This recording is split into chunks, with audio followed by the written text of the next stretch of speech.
Assalamualaikum. Waalaikumsalam. Dengan Mbak Rana ya yang sudah buat janji ya? Iya. Silakan duduk. Boleh dipilih mau duduk di sebelah mana? Saya di sini saja. Ya, silakan duduk.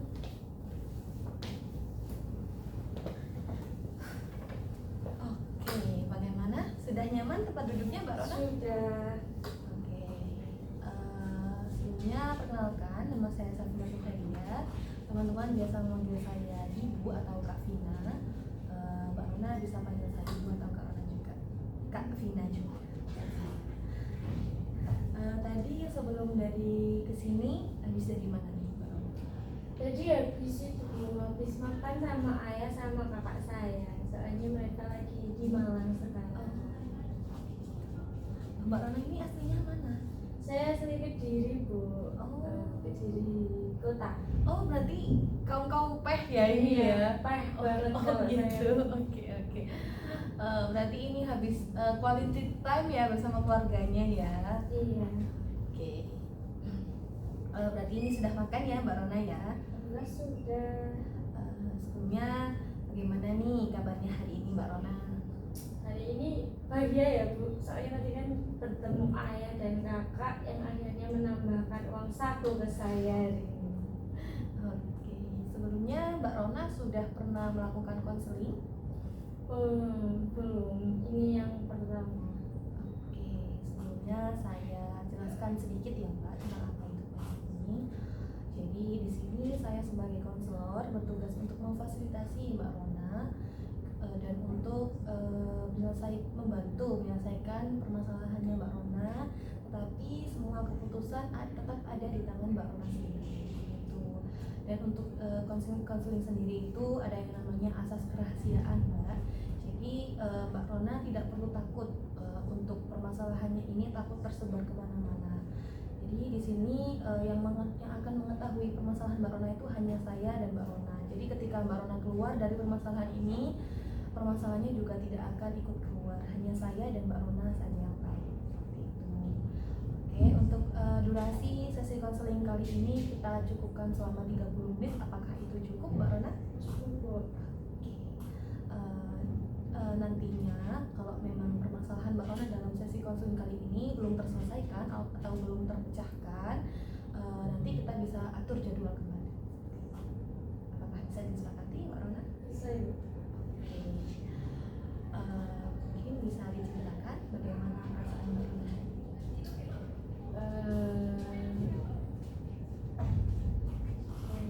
Jadi saya tuh kesini tuh ingin bercerita Bu. Saya tuh nggak ingin mendapatkan solusi atau apapun. Saya tuh ingin butuh teman untuk membagikan kisah-kisah saya. Jadi saya itu waktu SMP kelas 2 SMP kalau nggak salah itu mulai pacaran. Sebelumnya mohon maaf ya kalau susah saya bercerita tentang percintaan yang ya lumayan alay menurut orang-orang. Tidak apa. Jadi saya itu kelas 2 SMP itu mulai pacaran. Nah, saya pacaran tuh sama adik kelas. Jadi kayak umurnya lebih di bawah saya gitu 1 tahun. Kita tuh pacaran hampir 3 tahun, 2 tahun setengah atau gimana gitu saya lupa. Jadi kita pacaran tuh udah lama. Terus awalnya tuh kita kayak baik-baik aja gitu loh Bu. Walaupun dia tuh dibilang toksik tuh toksik. Soalnya dia juga main tangan ke saya. Main tangannya tuh bukan kayak nampar atau apapun, cuman kayak misal pas marah kayak susah gitu loh Bu ngontrol emosi. Jadi kalau pas pegang saya apa kayak mulai marah ke saya tuh walaupun dia pegangnya pelan menurut dia, tapi di saya tuh sampai bekas gitu loh Bu. Dan itu nggak sekali 2 kali. Jadi kayak saya mulai kayak teman-teman saya tuh kayak mikir dia tuh udah kayak main tangan gitu loh, kenapa kok tetap sama dia. Terus saya dengan bodohnya dulu bilang ya karena saya masih cinta, karena dulu tuh kayak nggak pernah pacaran, terus sekalinya pacaran tuh kayak ngerasain oh pacaran tuh kayak gini. Jadi kayak oke, saya mau coba hal baru gitu Bu dulu.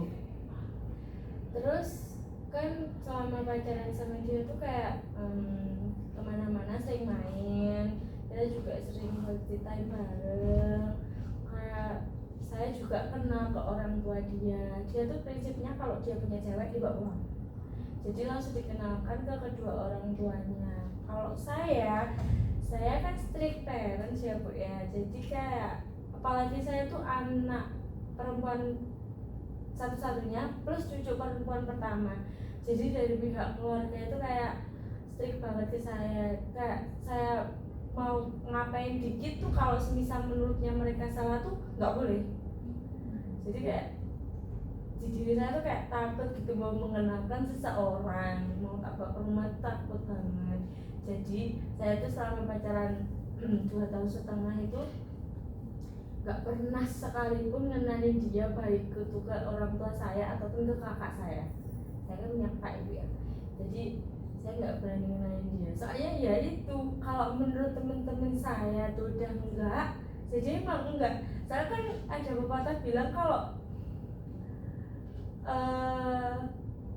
perasaan temen kita, sahabat kita tuh bisa pas gitu loh Bu. Jadi kalau mereka tuh bilang dia nggak cocok, ya emang nggak cocok. Faktanya kadang kayak gitu. Jadi kayak saya jadi takut mengenalin ke kakak, walaupun kakak tuh kadang kayak oh kalau ada cowok dikenalin ke aku dulu nggak apa-apa, tak nilai dulu baik apa enggak. Tapi saya nggak berani, dan emang kebukti dia emang nggak cocok ke saya. Jadi sama dalam setengah pacaran tuh ya sebenarnya dibilang banyak senangnya tuh ya nggak banyak banget Bu. Soalnya dari dia sama saya kan basic umurnya juga beda, jadi mulai pola pikirnya terus sikapnya itu kayak berbanding terbalik banget. Dan kita juga masih kecil, SMP. Anak SMP tuh apa sih Bu pacaran kayak ya mungkin coba-coba ya dulu itu. Jadinya waktu pacaran itu ya hal sepele yang emang bener-bener sepele. Contohnya males chat aja loh Bu. Kalau semisal saya kan udah dia udah ngetik panjang banget, gak tahu tuh ngomong apa tuh, saya juga bingung sebenarnya Bu mau respon kayak gimana. Akhirnya kan saya jawab kayak iya. Menurut dia itu kayak kamu tuh nggak menghargai aku udah cerita panjang lebar. Padahal ya Bu, faktanya biasanya yang sikapnya kayak gitu tuh cewek, iya kan Bu? Iya. Yang gampang tersinggung, gampang kayak baperan tuh biasanya cewek. Ini kebalik Bu, malah kesannya tuh kayak saya yang ngomong dia. Ya walaupun bener dari jarak umur tuh saya lebih tua dari dia, tapi kan di sini titulnya saya cewek loh Bu, kan beda banget ya harusnya. Tapi dia tuh nggak bisa Bu, dan dia saya kurang paham ya Bu, tapi teman-temannya dia itu setiap misal saya lewat atau kayak gimana sama teman-teman saya itu, kok zaman sekarang itu catcalling. Dulu kan nggak ada ya Bu, catcalling. Dulu tuh namanya kayak ya mungkin diciciin gitu aja. Dan itu saya dapat bocoran ya dari sekelasnya dia, circle ceweknya dia tuh bilang ke saya kalau misal saya tuh sering dijadiin bahan omongan di teman-temannya dia. Soalnya nggak tahu ya Bu, mungkin dianya bercerita tentang saya apapun ke teman-temannya yang akhirnya buat teman-temannya tuh menjadikan saya topik utama di pembicaraan mereka. Tapi saya tuh dulu mikirnya mungkin dia cuma cerita gitu-gitu aja. Itu pemikiran bodoh saya waktu dulu. Padahal tuh udah jelas banget ya Bu, dia oversharing ke temen tuh udah kayak privasi saya mungkin aja diumbar sama dia. Walaupun ya privasinya mungkin kayak privasi biasa gitu, tapi menurut orang sekarang kan namanya privasi itu nggak boleh asal sembarangan ya Bu. Itu dulu saya dengan bodohnya kayak nggak apa-apa, kan cowokku kayak gitu dulu Bu. Terus setiap ada masalah juga kayak yang menyelesaikan tuh mesti saya. Menyelesaikan dalam artian tuh yang ngalah tuh saya Bu. Jadi kayak saya tuh semisal saya tuh berantem sama dia, yang minta maaf tuh saya, yang minta maaf saya, yang jelasin saya. Padahal di situ saya tuh nggak salah, saya tuh nggak melakukan apapun. Sepele banget Bu sebenarnya. Contoh ya Bu, contoh kecilnya, saya sekelas kan pasti ada cowoknya Bu ya. Nggak mungkin nggak ada cowoknya di dalam kelas. Terus sama guru itu di rolling duduknya, kan kita kan nggak bisa milih Bu ya. namanya juga di rolling dari guru, terus masa kita mau ngomong jangan Bu nanti cowok saya marah, kan nggak mungkin ya Bu ya. Akhirnya tuh di rolling saya kedapatan duduk sama temen cowok saya, jadi saya kayak sekelas tuh ada geng dalam geng. Jadi kayak dulu nyebutnya geng ya Bu, soalnya kan masih SMP. Jadi tuh saya ceweknya tuh berempat, cowoknya itu ada tiga apa empat, aku lupa Bu. Iya. Jadi itu kayak yang sebangku sama saya tuh sesirkel sama saya. Jadi kan udah deket ya Bu ya. Kita kan juga kemana-mana kan sering keluar bareng juga. Dia lo tahu tentang temen cowokku ini, tapi dia tuh tetap marah. Soalnya sebelum sama dia tuh aku emang sempet suka sama ini, kalau temen cowokku ini. Terus akhirnya tuh kayak dibuat permasalahan gitu loh sama dia. Dia tuh bahasnya sampai kayak nggak jelas banget. Dia bilang, like semisal sama ini aku pacaran sama dia tuh cuma jadi dia pelampiasan, soalnya aku nggak bisa sama si temen gitu lagi. Kan kayak itu pemikiran macam apa gitu loh Bu. Padahal aku tuh nggak ada niatan kayak gitu. Terus semisal aku kerja kelompok ya Bu, aku kan dulu kan belum bawa motor ya awal SMP dulu. Nah itu otomatis kan dibojek sama temanku satu kelompok ini. Dia marah Bu, kayak ya Allah aku masa harus jalan kaki Bu, dulu kan gojek masih minim banget ya Bu. Terus akhirnya tuh dia marah sama aku, dan ini tetap apa minta maaf. Segala sesuatu yang menurut dia salah dari aku harus minta maaf. Dan itu kalau misal aku nggak minta maaf, dia tuh kayak emosi gitu Bu. Dan emosinya dia tuh kalau misal aku lebih baik dia emosi, dia diem, aku nggak masalah, mending kayak gitu. Dia nggak, emosinya dia tuh dia kayak berkata kasar deh aku. Itu toksiknya kan udah bener-bener toksik ya Bu sebenarnya. Tapi ya dengan bodohnya dulu saya dengan alasan cinta itu saya mau kayak malah saya kayak meminta maaf, padahal itu bukan salah saya. Dan itu teman saya tuh udah kayak di posisi yang udah gede banget sama saya, sampai mereka tuh kayak bilang misal ada apa-apa, kayak misal aku berantem atau apa, itu mending jangan diceritakan ke teman-temanku. Saya teman-temanku udah kayak kamu kok tak bilangi berapa kali tuh nggak bisa gitu loh. Mereka udah kayak wes bobola lah kamu mau sakit hati atau apa, soalnya dibilangin udah nggak bisa gitu.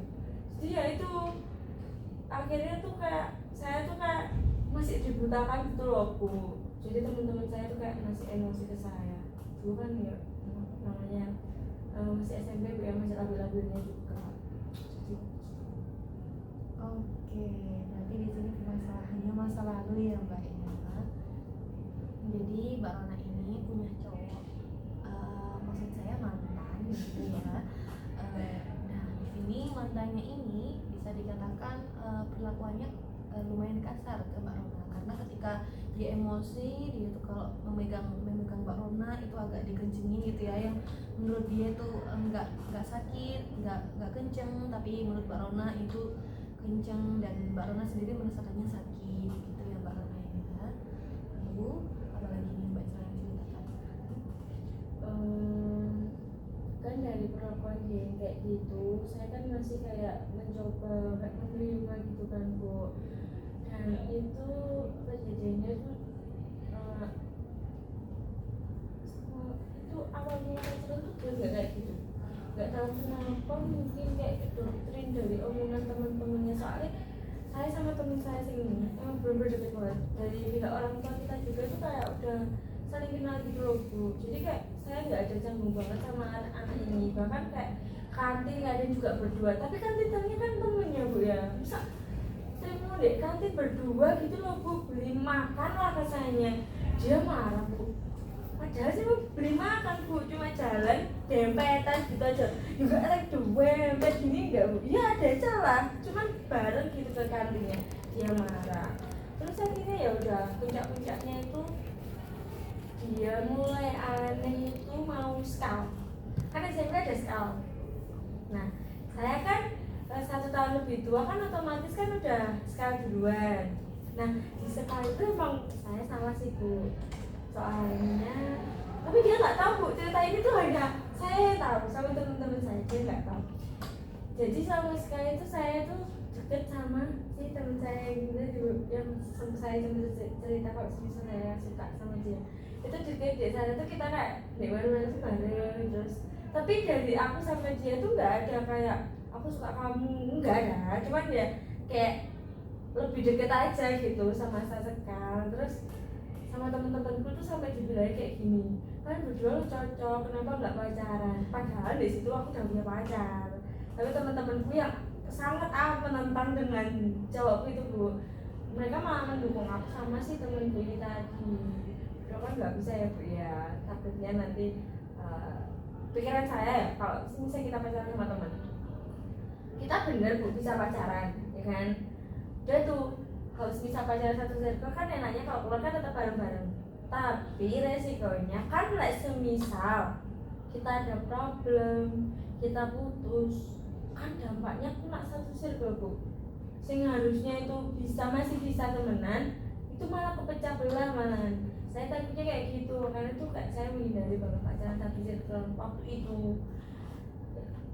cerita saya di Bali dan dampaknya tuh waktu saya sama dia di Bali kan ini dekat tuh sama cowok ini nah saya tuh kurang responsif ke cowok saya yang ini bahasnya tuh dia kayak apa ya bu kayak ini salah saya sih kayak dia tuh ngechat misalnya chat pagi ya saya kan perbedaan waktu saya sekali waktu di Bali bu kan perbedaan dari Jawa Timur ke Bali kan ada perbedaan waktunya otomatis kalau bisa dia ngechat pagi di Bali kan masih dini hari ya bu ya jadi itu kayak saya nggak bisa fast respon banget dan waktu saya tahu dia ngechat tuh saya emang kesalahan saya sih nggak segera membalas malah nanti dulu gitu mikir saya kan nanti dia itu masih sekolah nanti aku menggabungkan itu pikiran saya bu saya tuh baik loh bu pikirannya tuh kayak mencoba merasionalkan gitu loh bu tapi dia tuh kayak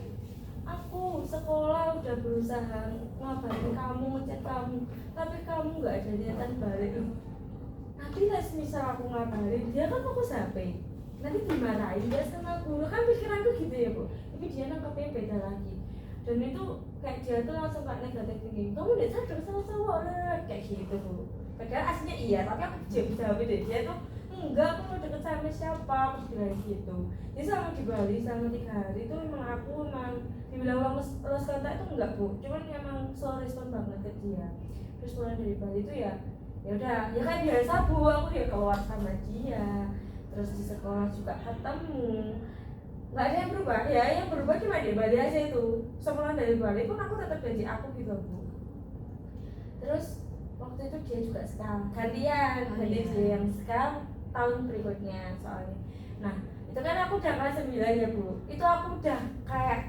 fokusku itu cuma ke dia jadi kayak mesti aku nggak ada mikir yang temanku sering tadi itu aku udah kayak mendem banget kayak aku mending nggak usah mikir ini soalnya kan aku udah ada yang ini itu pikiran dulu jadi waktu itu aku udah bener-bener percaya banget ya dia aku udah bener-bener kayak ngasih semua ya nggak semua sih maksudnya ngasih rasa aku ke dia tuh udah penuh banget gitu bu tapi waktu hamil berapa ke Bali ya 1 minggu hampir 1 minggu berangkat ke Bali dia tuh mulai slow respon dari aku mikirku kan gini ya bu padahal belum berangkat tapi kalau udah slow respon ada apa mikir tuh gitu mungkin mungkin repot nyiapin barang-barang pikirku gitu beli ini beli itu jadi kayak aku mencoba berpositif tinggi terus aku tanya teman-temannya juga temennya bilang itu dia udah jarang nongkrong kok jadi kan mungkin emang repot aku mikirnya gitu kan bu tapi ada yang bilang di aku sempet papasan sama dia tuh boncengan sama cewek dia pikir sama aku jadi kayak temanku tuh bilang gini kamu kemarin kemana kok ke arah sini gitu kan terus aku mikir gini bu aku kemarin full di rumah nggak keluar sedangkan tuh mau persiapan UN gitu loh bu TRIO dan lain-lain kan otomatis kan aku kan di rumah ya bu les emang aku keluar aku bilang gitu deh temen kemarin aku ketemu si A ini sama kamu boncengan di arah ini di jalan ini aku langsung buka catatan kan sama dia aku nggak keluar perasaan kemarin aku nggak kemana-mana aku mikir gitu terus temenku itu tak jawab kan daripada aku berburuk sama ambil temenku mending aku kayak positive thinking aja gitu Bu. Langsung aku bilang ke temenku gini, oh aku kemarin keluar kesini sama dia berdua, padahal nyatanya enggak. Terus sepulang itu tuh aku coba tanya ke dia kayak, kemarin kamu di mana? Dan jawaban dia tuh kemarin nongkrong sama temen-temen. Kan kalau nongkrong mungkin aja dia boncengin temen sekelasnya. Kayak aku tadi kan dulu kan aku nggak ngegojek, akhirnya baru temenku. Aku pikiranku kayak gitu, tapi dia tuh jawabnya kayak gitu. Dan gobloknya aku, salahnya aku nggak cross check ke teman-temannya. Beneran kemarin ngopi, aku terlalu percaya nih dia juga. Akhirnya itu hari H keberangkatan itu dia udah kayak pamitan ke aku kayak, oh berangkat dulu ya gitu. Terus aku kan jawabnya kayak, oh iya hati-hati gitu kan Bu. Namanya juga pamitan ya ala kadarnya gitu aja kan Bu. Terus aku sempat ketemu mama sama ayahnya juga, aku saliman ke mereka. Terus mamanya itu sempat bilang kayak gini, kemarin kok keluar lama atau berdua? Kemarin yang dibilang itu yang temanku bilang ketemu aku itu loh Bu. Hah, aku mau jawab aku nggak keluar, tapi nanti kayak, oh iya kemarin tuh emang lama karena keluarnya gini-gini aja gitu. Padahal nyatanya enggak. Itu aku udah punya pikiran sedikit, punya pikiran negatif ke dia. Tapi aku kayak berusaha, ini hari keberangkatan dia harus have fun, nggak boleh bertengkar kan mikir gitu. Soalnya bentar lagi mau 3 hari lama kan ditinggal. Akhirnya tuh aku kayak, ya udah mencoba kayak berpositif tinggi. Nah setelah di Bali itu lebih parah Bu dari aku malah. Aku ngechat dari siang, otomatis kan aku pulang sekolah ngechatnya itu dia balasnya bisa besok pagi. Jadi kayak nggak telepon, nggak balas chatku. Itu kayak aku mungkin dia emang pengen quality time sama temen-temennya di Bali, fokus di Bali, mau seneng-seneng di Bali, soalnya cuma 3 hari ini kayak gitu. Terus hari satu kepulangan, pas hari kepulangannya dia kan pas menyeberang di mana tuh, itu ada yang nge-pop ke aku dari mulai di hari pertama di Tanah Lot, di Pandawa, bahkan pas di pelabuhan itu dia gandengan sama cewek berdua. Dan ternyata setelah aku cari tahu Bu, cewek yang sama dia itu ternyata mantannya sebelum aku. Jadi mantannya SD tak apa, aku kurang paham. Jadi itu mantannya. Mereka bener-bener kayak, aku dikirim foto ya Bu, yang di pantai itu gandengan biasa gini. Terus yang paling parah itu di pelabuhan Bu. Jadi udah gandengan gini, terus tangannya yang cewek dimasukin di saku jaketnya sing cowok, terus sing cewek itu nyender deh pundaknya sing cowok, dan tangannya sing cowok tuh kayak ngelus-ngelus tangannya sing cewek gitu. Aku langsung, wah aku tidak bisa berpositif thinking lagi say. Itu base-nya padahal udah mau masuk di area sekolah. Dan itu aku lihat base, padahal lihat base Bu, harusnya kayak biasa, oh base gitu ya. Aku nangis Bu, itu pelajaran PAI, aku inget banget. Sampai sama guruku PAI itu ditanyain, Rona kenapa kok nangis? Soalnya aku nangis di bener-bener bangkuku pas bangku kedua dari depan. Dan aku langsung bangun sama si cowok ini tuh Bu. Sampai si cowok ini kaget, kamu lo lihat base kok nangis?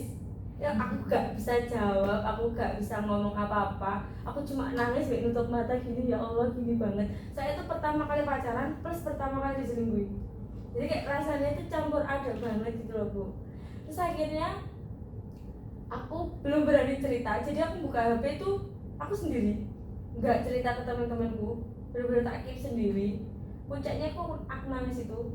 Terus baik temanku ditanya, HP ku tak kasih no, tak lihat no foto-fotonya itu. Baru teman-temanku yang cewek itu bilang, oh alah iki ya gitu. Mereka sedikit emosi awalnya, soalnya mikirnya kayak, jadi kayak aku membicara ngomong berdua gitu loh Bu, cowokku ini. Padahal sebelumnya aku nggak pernah ngomong apa-apa ke cowokku. Mereka mikirnya mungkin aku agak ke distract perkara itu. Padahal nyatanya tuh aku baru tahu hari itu juga. Terus baik teman-temanku kayak ditanyain, mau dibicarakan lagi ya? Loh aku belum bicara apa-apa, aku bilang gitu. Loh, ini selingkuhnya kapan gitu kan? Aku nggak tahu, aku baru dikirimnya hari ini, aku bilang gitu kan. Terus akhirnya ya udah Dia pulang, dia turun bis itu dia ngechat aku, ini aku langsung pulang ya, capek soalnya. Padahal dia itu pulang masih sempat nganterin si ceweknya ini bilang, jadi kamu baru dikasih tahu sama temen-temen. Dari situ aku kayak shock banget gitu bu, ya Allah kok bisa, kurang pun dari mana, aku mikirku gitu kan, kayak misal emang wis bosen sama aku, tak emang udah nggak ada rasa lagi, bilang nggak apa-apa, emang selesai ya selesai gitu kan pikir aku. Terus besoknya itu aku tanya lagi, aku coba ngomong ke dia, tak jadi kayak ketemu di kantin gitu, aku tanya ada dia, ini apa? Aku tuh sabar banget bu nanya, aku nggak marah-marah, aku nggak nangis, aku nggak apa, aku senyum, aku sambil bilang kayak ini foto apa, aku bilang gitu kan. Dia tuh kayak langsung pucet dulu, terus tanya gini, dapat dari mana? Aku kan nggak mungkin ya bu membocorkan orang itu, soalnya itu temannya dia, tapi cewek. Dia tuh kasihan sama aku gitu loh bu, soalnya yang dari temen-temennya cowok, jadi yang cewek yang laporan ke aku ini itu udah bilang ke temen-temen cowokku, bilang kayak temenmu itu bilang mono, dia tuh udah punya pacar tapi kok kayak gitu. Nah tapi temen-temen ini malah bilang wes bene, bu maaf ya aku pakai bahasa Jawa Iya, tadi, gak apa-apa. wes bene iku urusannya arek, kamu gak usah ikut-ikut. Nah sing cewek ini ngerasa kasihan deh aku nggak tahu apa-apa, bener-bener nggak tahu apa di situ, tapi si cowokku kayak gitu di sana. Akhirnya dia mencoba memberanikan diri, karena aku patin juga ya, aku kan couple juga, jadi kayak dia tuh ngerasa kayak sungkan ngechat aku gitu. Akhirnya ke aku berterima kasih nih dia, kak makasih ya udah ngasih info kayak gini, aku bilang gitu. Ya mbak, sebenarnya tuh kemarin banyak yang mau ngechat sama, soalnya ini bener-bener dia cowok sama cewek ya nggak menutupi sama sekali. Jadi di depan angkatan mereka itu, mereka terang-terangan kayak gitu, padahal teman-temannya yang lain itu tahu lah misal aku tuh pacaran sama ini. Jadi kayak emang mereka mendukung gak sih bu? Dari situ kayak aku langsung terang-terangan bilang ke dia ini apa, terus dia tuh tanya siapa yang ngirim, terus aku bilang itu ya ada yang ngasih tahu, aku bilang gitu kan. Terus dia tuh ngeles katanya tuh editan itu kan nggak mungkin ya bu, zaman SMP editan kayak gitu tuh kayak ya Allah itu terlalu dewasa lah misalnya edit kayak gitu ya bu. Pikiran anak kecil tuh nggak mungkin bisa mikir sampai aku harus ngedit kayak gini-gini kan nggak mungkin ya bu. Terus akhirnya aku bilang udah nggak usah ngeles, nggak apa-apa lah, emang ini kamu bilang mau, aku bilang gitu kan. Terus dia tuh bilangnya tetap ngeles, terus enggak gini. Akhirnya teman-temanku cewek ini yang udah kayak gedek banget sama dia itu manggil anak cewek sing foto bandel, dipanggil kan anak itu. Terus ternyata si cowok ini bilang dek mantan nih, sisa aku sama dia udah selesai, makanya dia berani deketin si cewek mantan ini tadi. Terus akhirnya tuh kayak kapan putusnya gitu kan bu, mikirku emang kita gak ada konflik sebelumnya. Terus aku tanya emang kita kapan putus, terus si cowok ini loh bu, bisa-bisanya dia tuh playing victim bu, bilang kalau si cewek ini deketin dia. Akhirnya si cewek ini gak terima, terus dibuka lah itu bukti-buktinya juga bu, kamu yang deketin aku, sama si cewek ini bawa temennya, saya temennya tahu dari awal. Terus akhirnya kan kicep kan bu si cowok ini. Nah temenku si cowok ini tadi yang berempat itu bu, itu bela aku, kok bisa cewek lo gini kan, kok bisa gitu loh. Akhirnya itu kesalahanku juga sih bu, aku dengan lancarnya tuh ngomong gini, kamu lebih milih mantanmu ini apa aku? Kan harusnya kalau udah tahu kayak gitu tuh tak putus deh detik itu gitu bu. Kenapa kok aku masih menawarkan diri, si cowok ini milih aku apa si cewek ini? Terus misal dia milih aku tuh pasti aku balikan dong mbak dia. Dan tenang bu, itu ternyata beneran dia tuh milih aku. Dan gobloknya aku balikan sama dia itu kelas 9 awal. Jadi ya sampai itu kelas 9 mau akhir. Terus setelah itu perselingkuhan pertama, perselingkuhan kedua, aku 2 kali mau diselingkuhi. Yang kedua itu sama mantannya juga, mantan sebelum mantan yang ini. Selingkuhnya itu tapi karena repot UN juga, terus ketabrak COVID. Nah itu kan aku udah nggak jarang ketemu dia juga. jadi dia tuh sering hangout sama cewek. Jadi aku ke gapnya itu gara-gara si ceweknya ini ternyata followersku di IG. Dia follow aku, terus nge-tag si cowok ini, dan aku emang nggak publish di mana-mana bu. Yang tahu cuma lingkup SMP ku aja. Aku nggak pernah publish di sosmed dan lain-lain. Soalnya emang bener-bener sosmedku dipantau sama kakak sama orang tua. Jadi aku nggak berani gitu loh. Akhirnya aku tahu loh, kok gini, tak screenshot bu. Aku untungnya langsung ke screenshot gitu kan.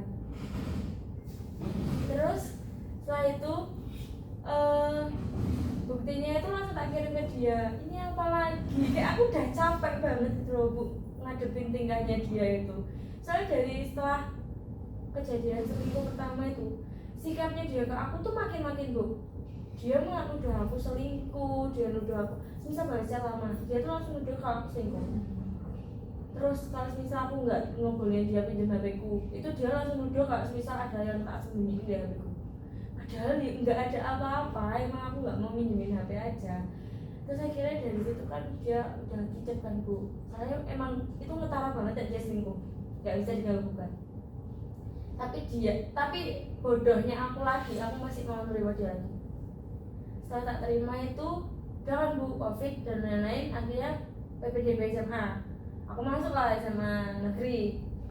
Di situ aku mulai kepikiran kalau wah ini udah nggak benar, aku udah nggak bisa. Aku sebenarnya udah mau putus bu dari gapnya dia selingkuh yang itu sama sikapnya dia yang udah nuduh-nuduh aku sedemikian rupa itu. Aku udah ada niatan buat lepasin dia. Soalnya emang bener-bener gak sehat banget pacaran gue itu bu. Kalau first experienceku ke pacaran tuh dia udah dapetnya yang toxic, takutnya nanti ke depannya aku kayak traumatik gitu loh bu. Akhirnya tuh aku mau lepas dari dia. Dengan keterimanya aku di SMA negeri itu aku tak buat alasan. Jadi itu tak buat alasan buat aku lepas dari dia. Dan dengan lancarnya dia tuh nerima. Nggak tahu aku alasannya apa, tapi dia tuh nerima pas aku bilang kalau aku nggak bisa LDR, aku nggak bisa. Padahal itu masih satu kota ya bu, tapi aku bilang itu LDR beda sekolah. Dan itu dia dengan gampangnya percaya, oh ya udah sih gitu. Terus mikir ini, oh dengan kalau emang dia gampang lepas aku tuh nanti dia udah ada yang baru. Aku mikir gitu, aku nggak mempermasalahkan misal dia ada yang baru, mempermudah aku. Jadi aku malah mensyukuri hal itu. Dan aku putus, dan ya udah SMA aku mulai berbaur dengan teman-temanku yang baru. Oke, alhamdulillah happy ending ya mbak ya cerita ini ya. Oke, saya di sini paham, saya di sini memahami perasaan Mbak Rona ketika Mbak Rona diselingkuhi, apalagi sampai 2 kali ya Mbak Rona ya. Saya memahami perasaan marah, kecewa Mbak Rona karena sudah dibohongi. Kan tadi Mbak Rona sudah memberikan kepercayaan kepada si mantannya Mbak Rona ini ya. Oke, sekarang perasaan Mbak Rona ketika sudah lepas nih dengan mantannya ini bagaimana? Perasaan saya tuh sebenarnya lega bu, cuman saya kan setelah putus dari dia kan jeda 2 tahun itu saya sendiri. Saya tuh bersyukur banget bu lepas dari dia tuh, bersyukur banget soalnya emang setoksik itu dia. Setelah saya sendiri 2 tahun itu, jadi kayak masa ospek dari kelas 1 sampai 2 SMA itu saya sendiri, bener-bener kayak emang nggak mau lagi pacaran dulu. Tapi kelas 3 ini saya ketemu cowok bu. Ketemu cowok itu temennya kakak saya. Akhirnya saya mulai itu kayak membuka diri lagi ke dia. Nah, dari pengalaman pacaran saya yang pertama sama yang kedua ini sangat amat berbanding terbalik. Kalau yang pertama kan toksiknya tuh kebangetan. Kalau yang kedua ini terlalu green flag banget buat saya. Soalnya cowok ini tuh nggak bisa marah, nggak bisa nada tinggi ke saya. Jadi kayak bener-bener ngomong sama saya tuh kayak tenang banget, lembut banget, kayak halus banget. Misal saya salah ya bu ya, salah banget menurut saya. Dia tuh kayak cuma ya udah nggak usah diulangi. Cowok sekarang modelan kayak gitu, harusnya tuh saya bersyukur banget ya bu ya dapat modelan kayak gitu. Tapi dengan nggak tahu dirinya saya tuh saya malah bosan sama dia. Jadi kayak saya kayak lama-lama tuh kayak bosen banget, soalnya dia tuh kayak lempeng-lempeng aja. Bahkan dia tuh semisal ya Bu, kan dari pengalaman pertama yang tak jadikan patokan, saya keluar bahkan bareng aja pulang tuh loh Bu, kan dimarahin habis-habisan, diolah-olah juga. Tapi dari si cowok yang ini Bu, ya cowok saya yang kedua ini, dia tuh ya Allah Bu, saya kan pamitan, aku mau kesini tapi aku nggak bawa motor, misal aku bareng sama temenku cowok yang ini gimana, dia tuh cuma bilang oh ya udah nggak apa-apa, hati-hati di jalan, udah gitu tuh Bu. Padahal ya ekspektasiku dia tuh kayak bilang kayak emang nggak ada temen cewek, emang di sana cowok semua, kalau misal ada cewek mending mana yang cewek deh, jangan yang cowok. Mikirku gitu kan, dia bakal ngelarang kayak cari yang cewek dulu ya, jangan langsung yang cowok. Itu ekspektasiku. Ternyata realitanya dia tuh kayak membiarkan aku ya udah kalau misalnya bareng cowok aja. Dan itu kayak ngebuat aku kayak dia ini sebenarnya cowok apa bukan gitu loh Bu. Soalnya kayak dia tuh nggak ada marahnya, nggak ada kayak ngelarang-larang aku tuh nggak ada banget. Dan dia tuh terlalu kayak sisa aku pengen ini langsung dituruti, aku pengen ini langsung dituruti. Jadi kayak tantanganku deh pacaran ini tuh nggak ada gitu loh Bu. Jadi kayak aku langsung membandingkan dengan pacaranku yang pertama tadi, kok sangat amat berbanding terbalik ya. Jadi kayak kurang ada tantangannya gitu loh Bu. Akhirnya membuat saya bosan dan saya putus sama dia. Iya. Jadi sekarang sudah putus ya Mbak ya dengan yang kedua ini ya. Iya. Meskipun dia ini gemes banget gitu ya, tetapi Mbak Rona ini butuh tantangan gitu ketika bicara ya Mbak Rona ya. Oke. Mohon maaf nih Mbak Rona ya, karena sesi konseling kita tadi kesepakatan awal hanya 30 menit, dan ini sudah 30 menit ya Mbak. Jadi kalau memang ada yang mau diceritakan lagi, mungkin kita bisa atur jadwal lagi ya Mbak ya. Nanti kita bisa atur jadwal via chat atau via WA. Iya. Oke. Sekarang bagaimana nih perasaan Mbak Rona setelah bercerita ini? Saya lega sih Bu, karena tujuan awal saya kesini kan juga cuma ingin mendapat teman bercerita saja. Jadinya kayak sekarang tuh rasanya kayak plong aja gitu. Soalnya saya tuh kurang terbuka ke keluarga saya perihal percintaan, karena mereka mikirnya tuh saya masih belum cocok untuk pacaran. Karena kembali lagi ke strict parents yang awal tadi ya Bu ya. Jadi ya kalau misalnya di sini saya ada ibu untuk lahan saya bercerita tuh kayak saya kayak alhamdulillah banget gitu loh Bu. Oke, terima kasih ya Mbak Rona sudah mempercayai saya untuk menceritakan cerita-cerita Mbak Rona kepada saya. Untuk setelah ini Mbak Rona apakah ada kegiatan lain? Saya mau keluar lagi sih bersama teman saya, ada janji soalnya. Baik, dilanjutkan Mbak Rona. Oke, saya pamit dulu ya Bu. Terima kasih. Terima kasih ya Mbak Rona ya. Iya.